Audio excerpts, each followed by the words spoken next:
नमस्कार मित्रों, स्वागत है आप सबका एक बार फिर से हमारे चैनल अवनी ज्ञान गंगा में।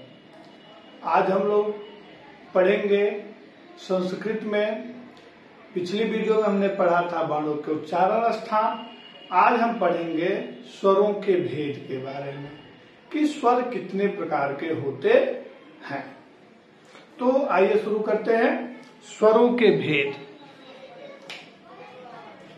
स्वरों के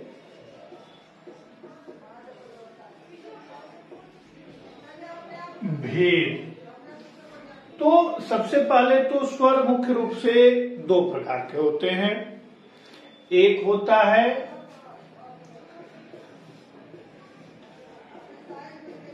ह्रस्व स्वर और दूसरा होता है दीर्घ स्वर। तो स्वरों के भेद की अगर हम बात करें तो सबसे पहले ह्रस्व और दीर्घ। एक और भेद इसका होता है प्लुत।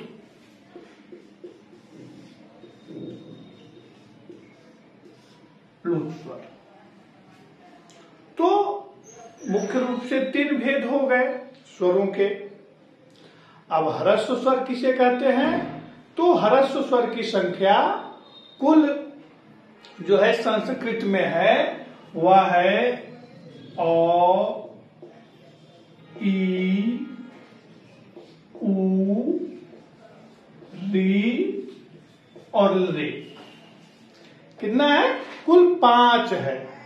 ह्रस्व स्वर कहते किसे हैं? तो जिसके उच्चारण में एक मात्रा का समय लगे उसे हम ह्रस्व स्वर कहते हैं। एक मात्रा नहीं, निमेष मात्रा यानी पलक झपकने भर का जिसमें लगता है उसे हम ह्रस्व स्वर कहते हैं।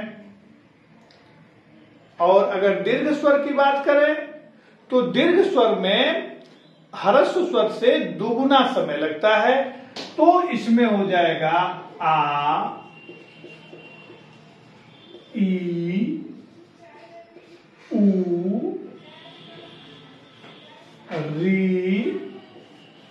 ए, ओ, ए, औ। कितना हो गया? 2, 4, 6, 8। कितना हो गया? 8। और 8 स्वर जो हैं इसमें से भी ये जो स्वर हैं ए, ओ, ऐ, औ, इनको हम सांध्य स्वर भी कहते हैं।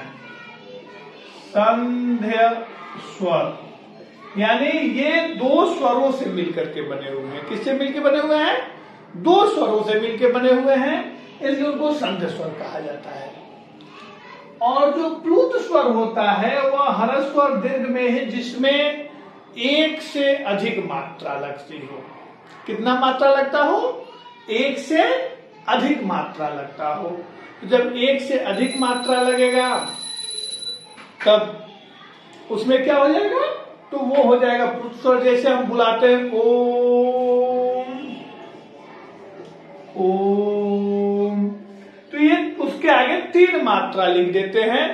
किसी को दूर से बुलाना हो तब भी क्या होता है? प्लुत स्वर होता है। जैसे ए। और जो पास के हैं उनके लिए 1 मात्रा 2 मात्रा का प्रयोग हम लोग करते हैं। अब अगर बात करें ये स्वर के प्रमुख प्रकार हैं ह्रस्व, दीर्घ और प्लुत। अब इसके साथ स्वरों के एक और भेद होते हैं। स्वर अनुनासिक भी होते हैं और अननुनासिक भी होते हैं। क्या क्या होते हैं? अनुनासिक और अननुनासिक। जिसमें अनुस्वार का उपयोग होता है वो अनुनासिक हो गए और जिसमें अनुस्वार का प्रयोग नहीं होता है वह अननुनासिक हो गए। तो ये 3 प्रकार हो गए और ये 2 प्रकार हो गए, अनुनासिक और अननुनासिक। अब कौन सा स्वर कितने प्रकार का होता है ये जब देखेंगे तो उसमें भी स्वर का एक और प्रकार होता है उदात्त अनुदात और स्वरित। क्या क्या होता है? उदात, अनुदात और स्वरित। तो ये तीन प्रमुख रूप से ये वेदों में इसका प्रयोग होता है, लौकिक साहित्य में इसका प्रयोग नहीं है।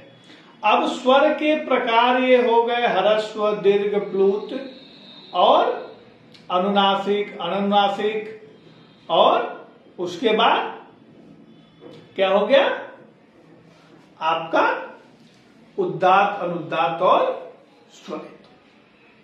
तो अब अगर हम इसके प्रकार को देखें तो जैसे जो 3 ये और 3 तिरी 9 और दूना 18, कुछ स्वरों के 18 प्रकार होते हैं और कुछ के 12 होते हैं।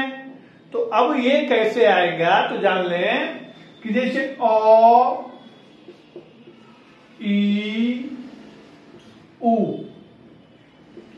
और री, इन 4 स्वरों के 18 भेद होते हैं। किसके किसके? अ, ई, उ, री के 18 भेद होते हैं। अब 18 होगा कैसे? तो मान लीजिए अ है, अ पर हम उदाहरण बता देते हैं। तो अ है तो ह्रस्व हो गया, दीर्घ हो गया और प्लुत हो गया। 3 हो गया। अब इसमें से फिर आ जाएंगे तो उदात्त हो जाएगा, अनुदात्त हो जाएगा और स्वरित हो जाएगा। फिर अगर इस पे से आ जाएंगे तो अनुनासिक हो जाएगा और अनुनासिक हो जाएगा।